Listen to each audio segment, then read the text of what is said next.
Storage is an important topic in the new grid model, and the ISO is developing programs that welcome more storage. In this session, we have brought two experts that specialize in different aspects of storage.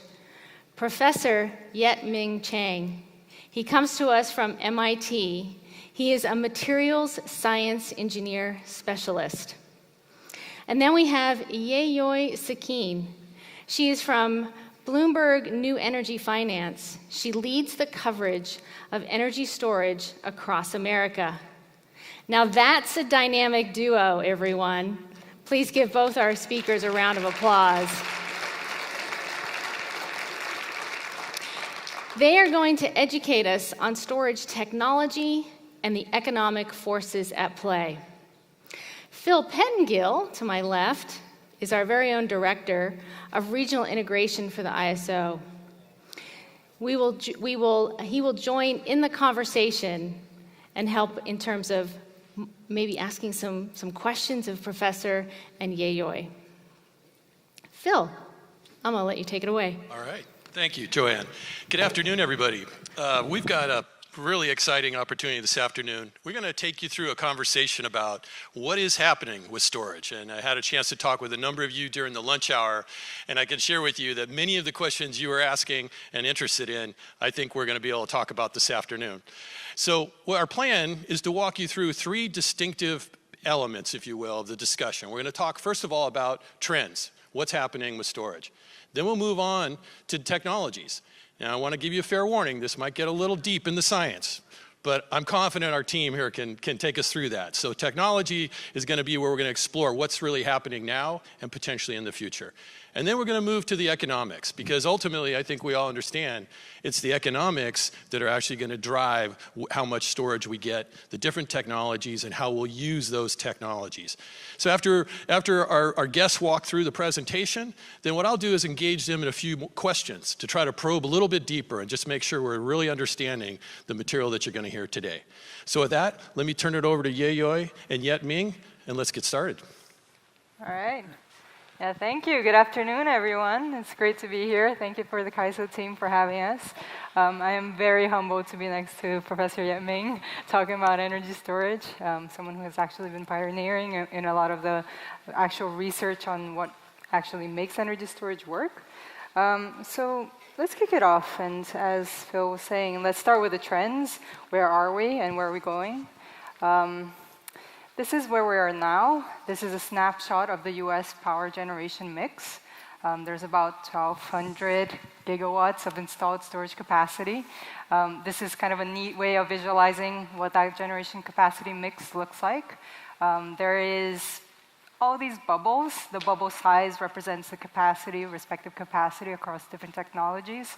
There's big bubbles around, big purple bubbles, gas, big black and gray bubbles representing coal. We see the relevance of wind and solar as blue and yellow.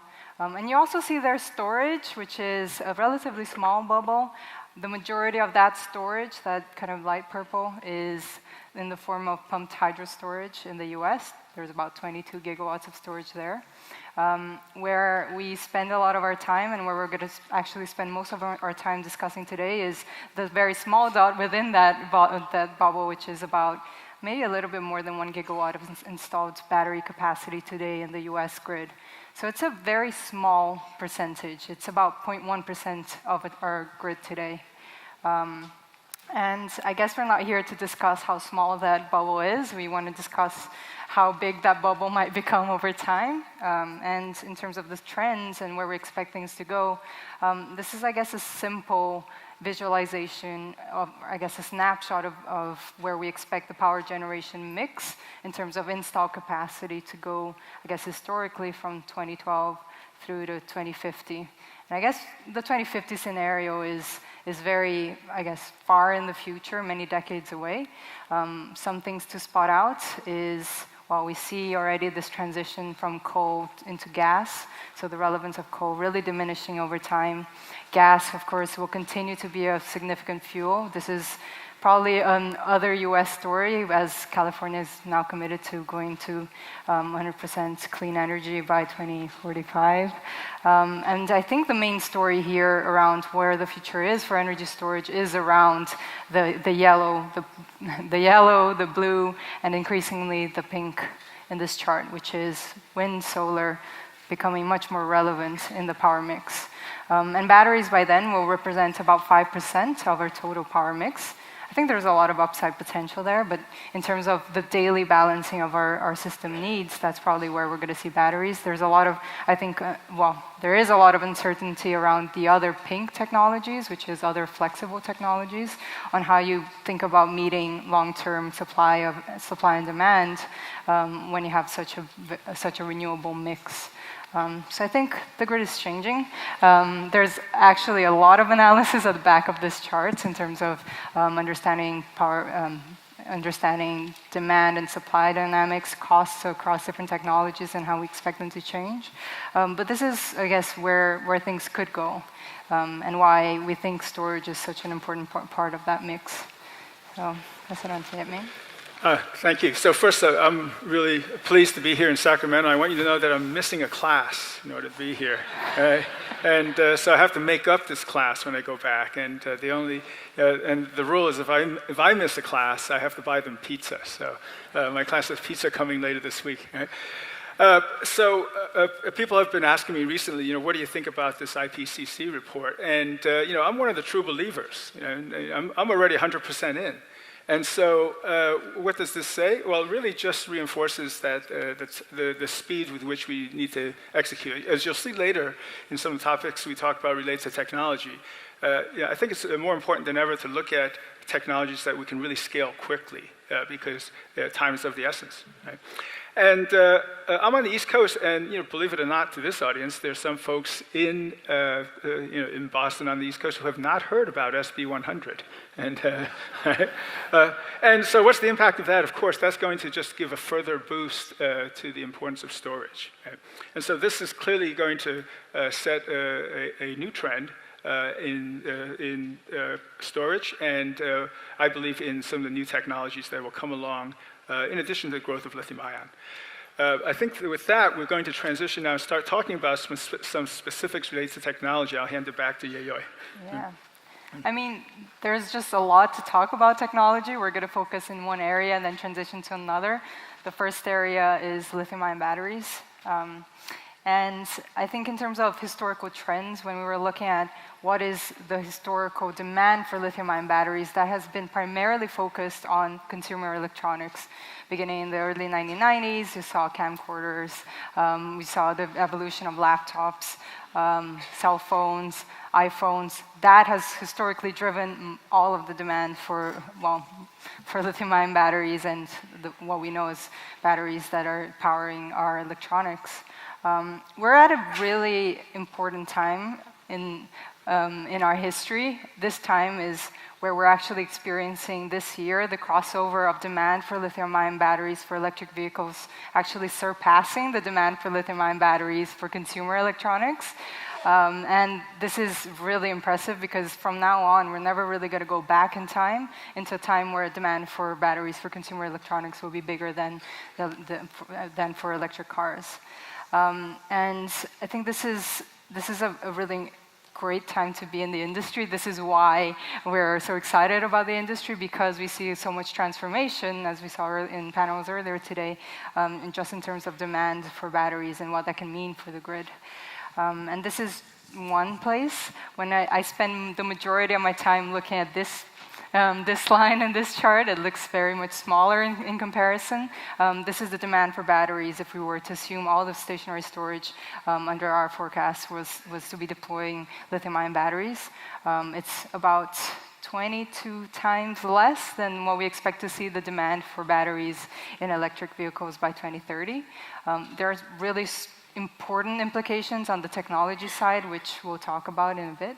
But essentially, it's really important to understand the dynamics across different industries and what is driving the demand, and how, I guess, stationary storage fits in that particular equation.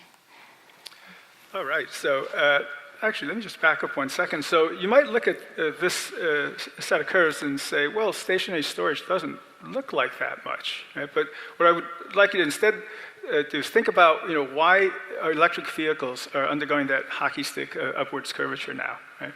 And a lot of that is associated with the transition between batteries for power, namely HEVs, and batteries for energy, namely plug-in vehicles. Right?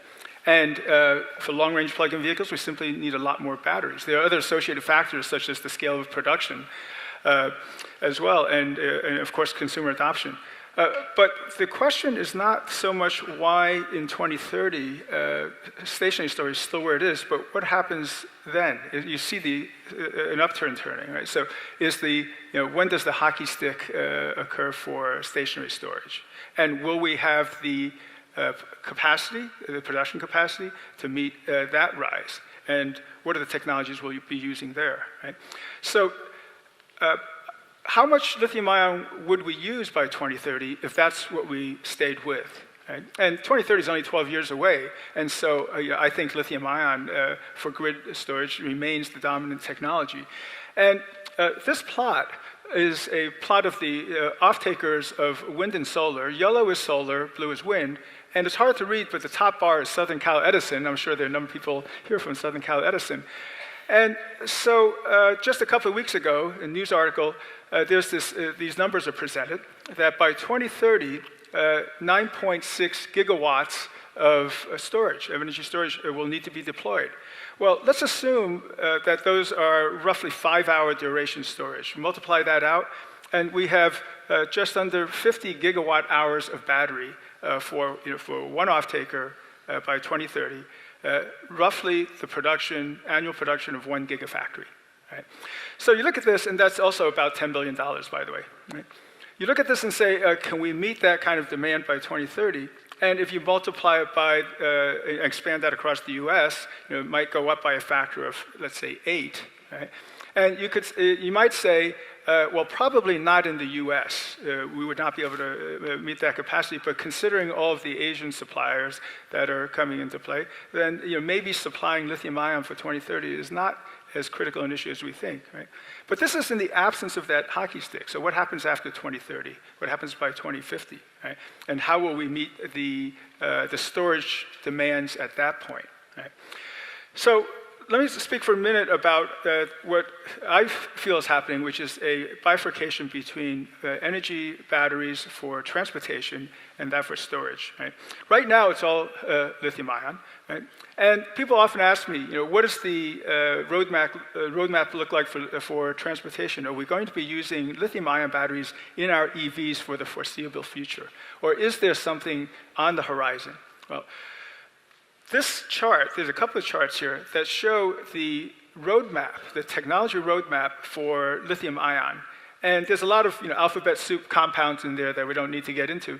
But the main point is that there is still a considerable and robust roadmap ahead for increasing the energy density of lithium-ion, a factor of 2 to 3. Interestingly, most of this, in fact, almost all of it, depends on making one particular electrode work, which is lithium metal. Right? And so the very first rechargeable batteries 40 years ago used lithium metal, but they were unsafe. They were never deployed. Every 40 years, we ought to try again. All the original practitioners have now retired. Okay, so that's what's going on in the world of high energy density rechargeable lithium batteries today, the effort to make lithium metal work. Right? And here, the drivers are energy density and cost, very clearly. Right? When we talk about grid storage, this map has, hard to read, but each one of those labels in there is a particular storage technology. So really we have a whole palette of storage technologies to choose from. These have been in existence for some time.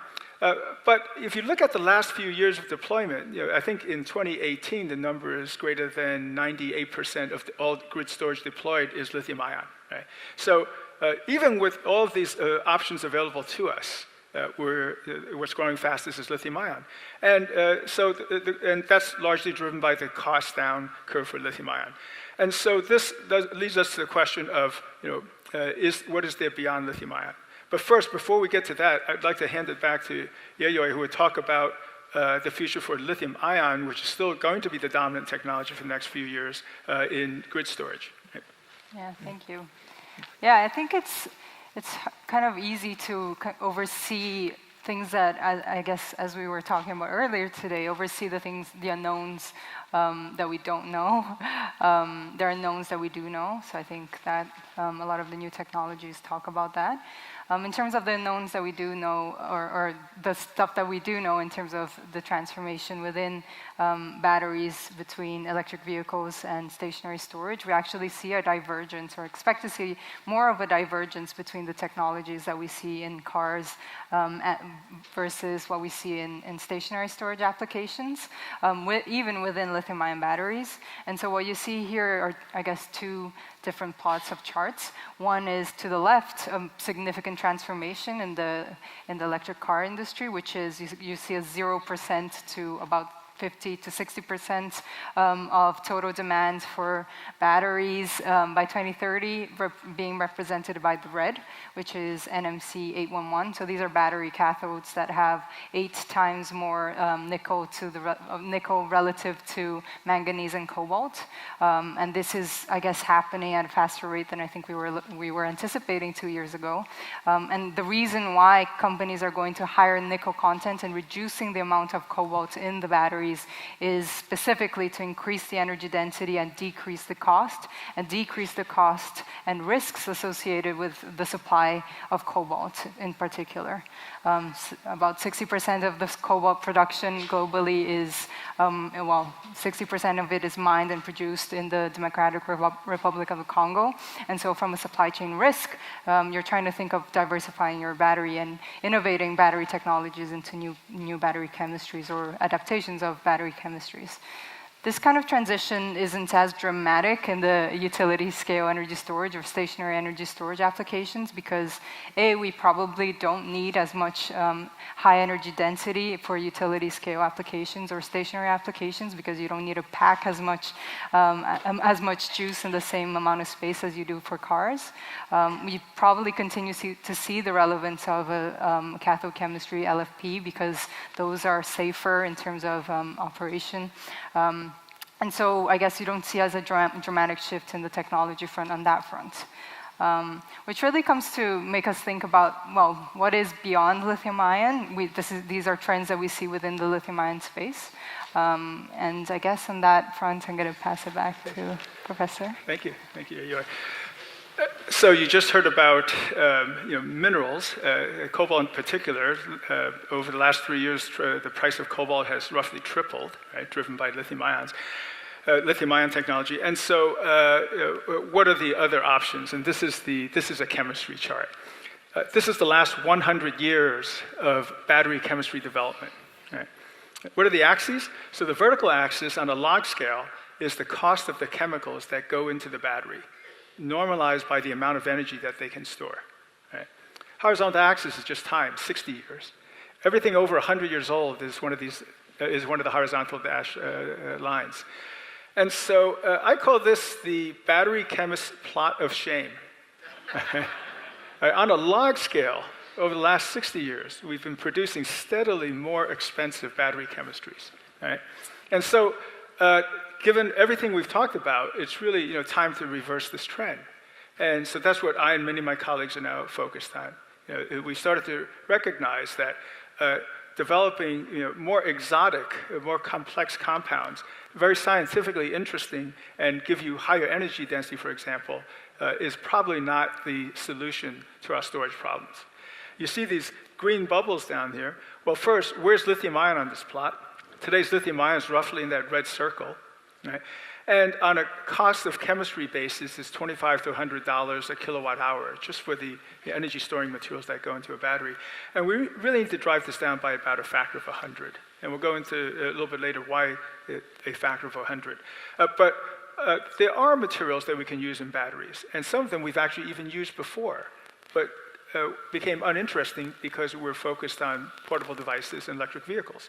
And now for grid storage, it's time to come back to these. And so materials that are super abundant, sodium, sulfur, right?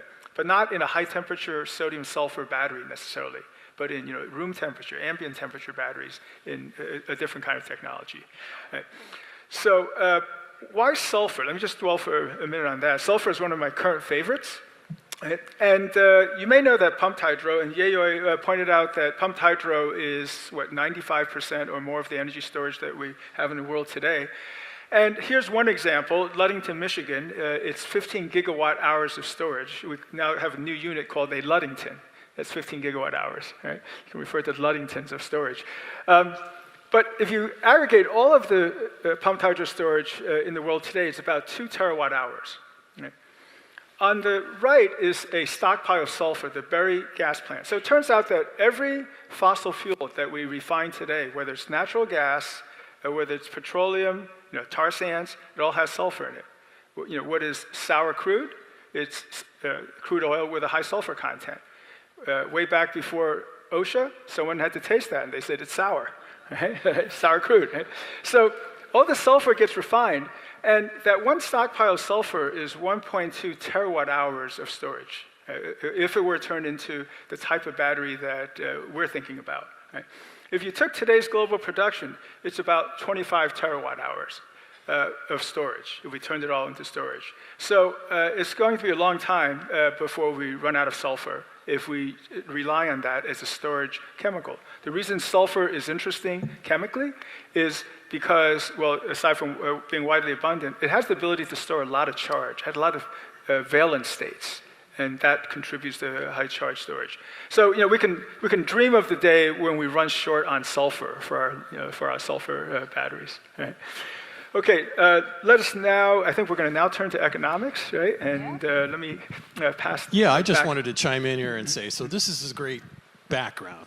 But now, as I sort of said in the opening, it's really the economics that are going to drive this, right? And so what I wanted to do is encourage you to take us through some of those elements and help us understand, well, how are we going to get more storage, whether it's lithium-ion maybe in the short term or sulfur or other products in the long run. So let's move to the economics, see what happens. And Yayoi, I think you were going to start. Yeah, just to kick it off and contextualize why everyone cares about storage and thinks that storage is cool and the next big thing for grid economics of the future. This is a story that's very familiar to all of you, but a snapshot of California generation between April 2012, skip a few years, and April 2017.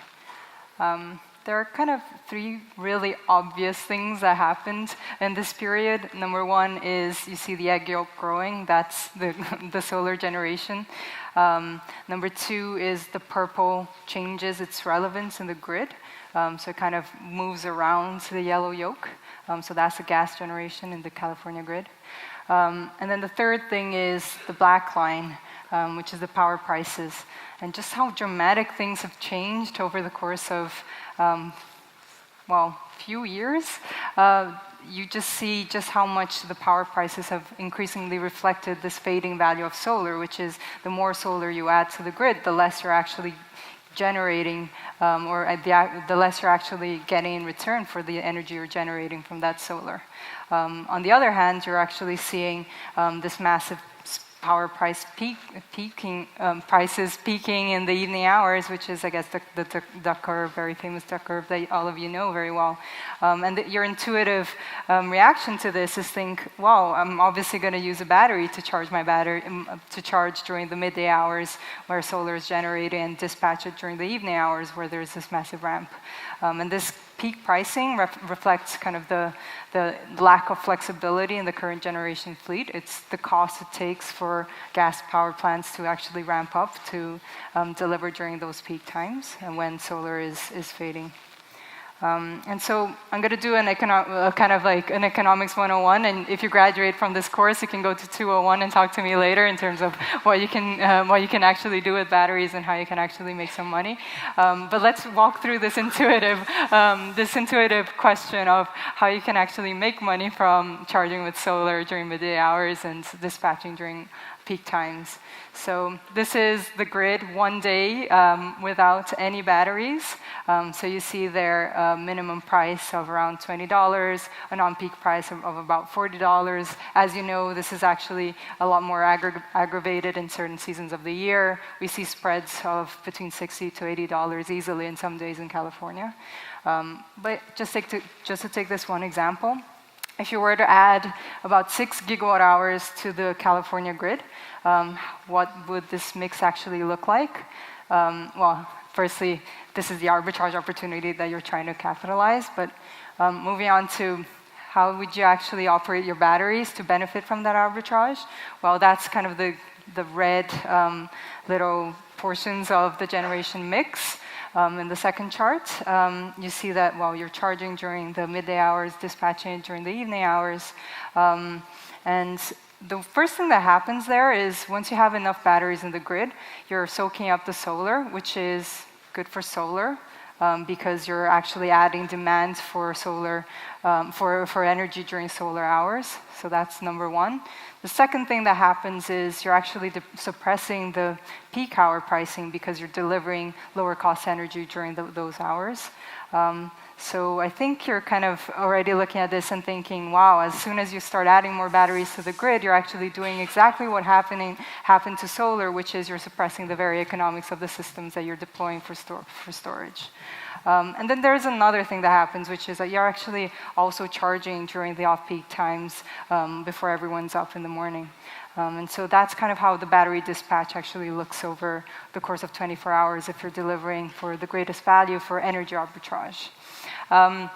Energy arbitrage is just one of the many things that batteries can do, but essentially it's kind of an important concept to grasp in terms of what happens to the grid and to the grid economics or the power price economics once you start adding batteries to the grid. It's counterintuitive because we think the more solar we're going to add to the grid, the more arbitrage opportunity there will be. But as soon as you start adding more and more low-cost batteries to the grid, you're doing kind of the opposite of making the case for the batteries of the future. So this is a challenge. Currently, we operate the batteries in wholesale markets across, I guess, 4 different time scales. So that's the top part of this slide. Batteries in California deliver resource adequacy. They're available in a time scale of, say, over years, and you want to make sure that you have enough capacity to meet the system needs over the course of many years and when you're planning the future. Batteries are good at delivering energy in the day-ahead market and that kind of hourly blocks, as well as very quickly responding to the real-time market over the minutes time scale as well. We've really seen a lot of batteries providing ancillary services to the grid. There's a kind of an optimization issue there, or optimization opportunity there, which is sometimes you don't get deployed 100% for your energy in your battery isn't deployed 100% when you're delivering ancillary services, and sometimes when you're thinking about the long-term operation of your battery, maybe you don't want to dispatch your battery for that full hour, and so maybe you're just picking up some hours to deliver ancillary services, even if it's paid a bit less. So that's, I guess, the wholesale markets. The wholesale markets alone, that arbitrage opportunity, it would have to generate probably around $100 per megawatt hour in terms of arbitrage opportunity for you to start making money with a lithium-ion battery today. We don't achieve those levels of arbitrage continuously for the most part in the majority of the US. California is where you see the spreads being the biggest, but it's still challenging. So really, we're trying to think about a new grid. If you want to integrate flexible technologies to the grid, you have to think about how you're designing your market to provide the value for these, for the batteries so that they can make an economic case. So that's my kind of 101. The 102 would be thinking about the bottom part of this slide, which is we're going to see batteries deployed in many other applications, not just in the wholesale markets. So you're probably going to see them coupled to power plants delivering value there in the transmission and distribution grid, at commercial and industrial sites to help customers reduce their peak demands. probably co-sited to EV charging stations to help them manage their peak demand. And we're definitely seeing California, new solar customers requiring or asking for batteries to be deployed to their solar systems because they want to be able to shift a lot more of their solar energy to times when they're at home. And I think the way to think about this is there are all these batteries that are probably going to be deployed for multiple reasons on the grid. This is going to add a lot of complexity. There's a lot of opportunity to also use these batteries and aggregate them and provide grid services. There's a lot of value there that's actually not being capitalized at the moment. And the market and California has been really progressive there, but it's kind of like thinking about the future into how can you actually create a marketplace that derives that value that is currently not really being capitalized in the markets. So with that, Thank you. And one of the complexities that will add value is longer duration storage. And so I'd like to spend a few minutes talking about that. And so first, what do we actually mean by long duration storage? As you see here, you have hours to minutes to seconds today. And so I would say long duration storage is anything beyond the hour and the day, especially multi-day and beyond. And so I think most people intuitively can appreciate or believe that with greater penetration renewables, the durations over which we will have to store will probably get longer. We don't have perfect periodicity even in our solar PV. And so here's one indicator that I'd like to use, which is actually a CalISO plot. Right? This is curtailment. Right? And straight off the website. And the last 5 years of curtailment, and each bar represents 1 month. Right? And so the point I would make here is that there's a monthly variation. It's not just hours and days, it's actually on a monthly basis. And if you look at each group of colors, that's a year. And each year actually looks slightly different as well. And then, of course, there's this ramp up over 5 years, and this is going to continue, and probably not in a linear fashion, as that arrow indicates. Right? And so today, in 2018, the month with the largest curtailment was 1/10 of a terawatt hour already in 1 month. Right? And so this is an indication that we're going to need longer duration storage. The longer the duration of storage, the lower the capital cost of the system that the system has to be. I'm going to try to explain this with this one chart, and I hope it doesn't get too complicated. So this chart has capital cost on the vertical axis, on a log scale. The horizontal axis cycles per year. And that's not a perfect metric, by the way, because we don't operate in perfect cycles. No battery system operates in perfect up-down cycles. But here you can equate that with going out to the right, fewer cycles per year is longer duration. Right? If we think of the battery as an asset, and the utilization of the asset determines what the electricity produced, the levelized cost of electricity that it produces will cost you, then those diagonal lines represents 15 cents to 2 cents a kilowatt hour. Right? And so I think we can all agree that if we can get electricity from storage at a couple of cents a kilowatt hour, that's pretty good, because you can add it to the cost of generation and come in under the cost of, let's say, natural gas. Right? So we would like to be where the lower two lines are. And the data point there, the DOE, for the last 10 years or so until recently, there was a nice round number out there of about $100 a kilowatt hour for grid storage. Right? Has historical reasons. But on this plot, you can see that if we start to go out to longer durations, that's nowhere near low cost enough. Our capital cost for battery has to be much lower. Let's superimpose on that the applications that we know of today. Right? And the vertical bars to the left, the ones we know about. The one in green is longer duration storage, where we're just starting to understand those use cases, but they exist and are increasingly recognized. And so what you can see is that to get into this long duration storage area, we need to have the capital cost, this is installed cost of a storage system, $10 a kilowatt hour or less. So a factor of 10 lower than where lithium ion is today. Oops, what did I just do? There we go. Okay. I pushed the wrong button. All right. So lithium ion, that band represents where lithium ion is likely to end up. It stops at 100,000 kilowatt hour or so. It might go slightly lower than that. And vanadium redox flow batteries, another technology many of you will know about, that's roughly its cost today. And you can see that those are not going to make it for long duration storage. And so I mentioned sulfur earlier. Here's a form of sulfur, a future technology, aqueous sulfur. Sulfur dissolves well in water to high concentrations. We can use them in a number of ways to construct a battery. Form Energy is a company that we co-founded just about a year ago. West Coast effort, Matteo Jaramillo, formerly of Tesla Energy, who's actually in the audience here, and a East Coast startup out of MIT, and we merged two companies, created Form Energy in order to develop this kind of storage. Right? And the thing I want to point out is that at this scale, the storage that we would produce is not what you would think of today as sealed batteries. Not a EV battery, not even a stationary block of storage like you might have seen with lithium ion. It's really going to look much more like a chemical plant. Right? And this is what we need to achieve the scale. Going back to the point that scaling is very important. If we look at the time scale to scale PV, well, we have to do something much faster than that in this new generation of storage. And that's what's motivated us to look at these very low cost materials that are already produced today that we don't have to develop new supply chains for and to turn them into large-scale storage.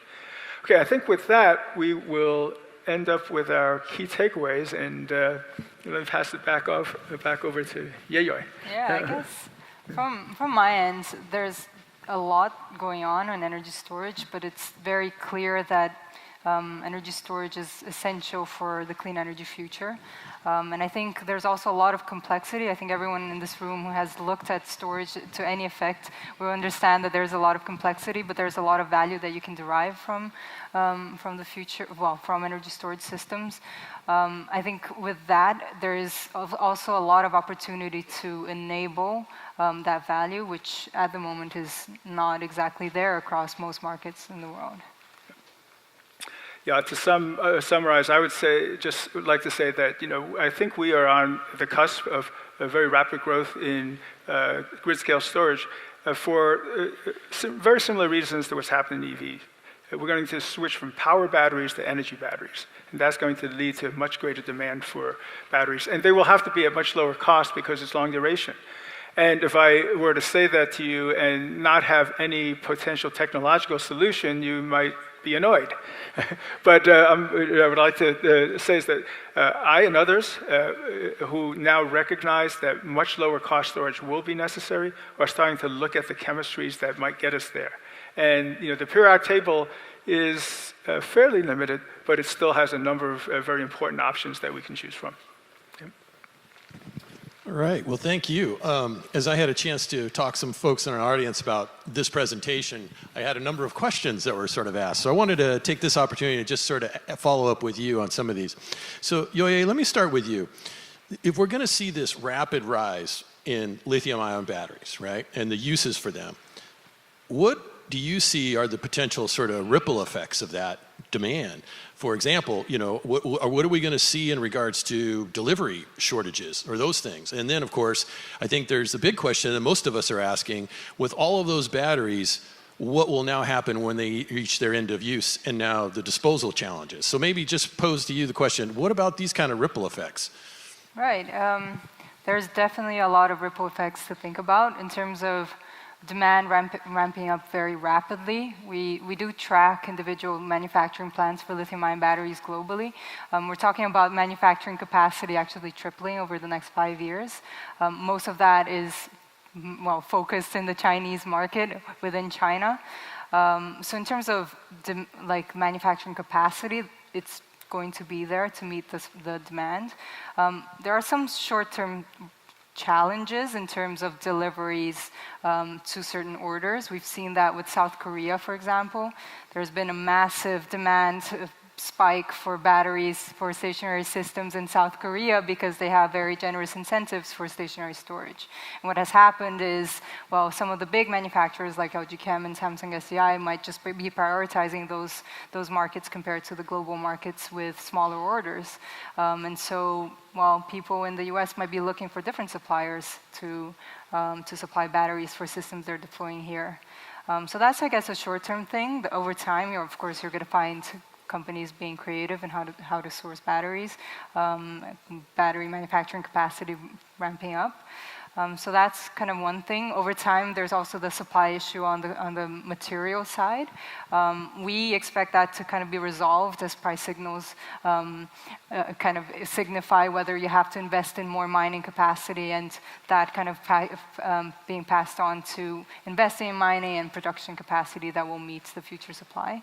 And of course, we talked about some of the challenges on the technology side, where we see battery manufacturers actually innovating their battery chemistries to respond to those dynamics as well. And I guess, I guess on the end cycle, maybe you have a comment there, but I guess our take at the moment is the volumes are not there yet to make the second life and recycling piece economically viable. As we see volumes in the future coming to the millions of cars on the road coming off their lifetime, then there's potentially an economic opportunity there. I think the answer will probably depend on which car manufacturer you're asking. Some companies like Tesla have the approach of recycling will be economic, and we could just extract the lithium and cobalt and put it into new batteries that we're manufacturing at the Tesla Gigafactory. But if you ask someone like Nissan, they're really investing in a second life battery business, or potentially exploring that as an opportunity. There are some challenges because the cost of new batteries are coming down really quickly, and so the cost of repurposing could eventually just not be coming down as quickly as it probably needs to be as competitive as new batteries. But I think to the recycling point, I think today's cost down curve for lithium-ion batteries assumes no recycling, or rather assumes no end-of-life value. Right? And so if we factor that in, there's probably another $10 to $15 a kilowatt hour that can be shaved off of the cost of lithium-ion there. Yeah. So Yet-Ming, let me ask you this question. We've got in this audience a number of executives and individuals in this industry that are already having to make procurement decisions. And so one of the things I was intrigued about your presentation was the optimism that you have, that certainly the long storage resources may be almost here. So I guess the question for you is, how long will it be till it is here? And we start to see that in those procurement process. Yeah. So first of all, you can't be a technology developer without being an optimist. Right? But history shows us that optimism pays off, and we do develop new technologies. With the kind of long-duration storage we're working on right now, for instance, at Form Energy, we expect to have our first significant demos in about 3 years. We would not expect to be in any significant production before 5 years. Right? So we're really looking at something for the next decade. I think in the meantime, we should deploy all the low-cost lithium-ion we possibly can. Right? Just make sure that you leave that option open for longer duration storage, and don't box yourself out of that future option. Okay. Yeah. All right. Yayoi, one of the things I wanted to ask you is that you were showing that very little storage out there by 2030. What's your view about what happens beyond 2030? Did we see that hockey stick, as Yet-Ming was saying, or what's going to happen? Because we heard this morning, from our friends Mark and Ron, they were talking about what's going to happen by the year 2050 and so forth. We need to be on this track, but we're not going to have much storage by 2030. So what happens in that next 20 years? Yeah, I think that's a good question. I intentionally cut it off at 2030 because I don't want to talk about anything after that. Anything after that is very speculative.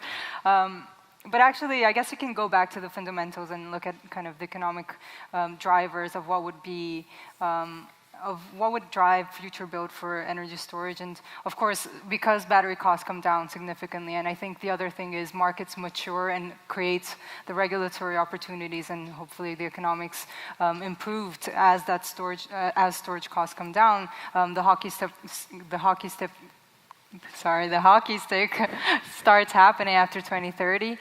Probably not at the same rate as we see the adoption of electric cars. There's, of course, the direct impact of the uptake of electric cars on the actual grid itself. And so there's also kind of that opportunity of the load shifting dynamic on the electric cars themselves. But yeah, definitely a bigger uptake of stationary storage after that. And Yet-Ming, let me come back to you, explore this long-duration storage a little more, because I think your point was we don't necessarily need to have the high density, and that leads me to what many of us in this industry deal with, and that's really the overall just sort of permitting activities to get projects put into place, right? And so my observation was it looks like these long-duration storages are going to have a pretty significant land use, maybe compared to lithium-ion type facilities. But then, I guess my other question to you was, what other kind of environmental impacts are going to need to be considered if we're looking at these new technologies?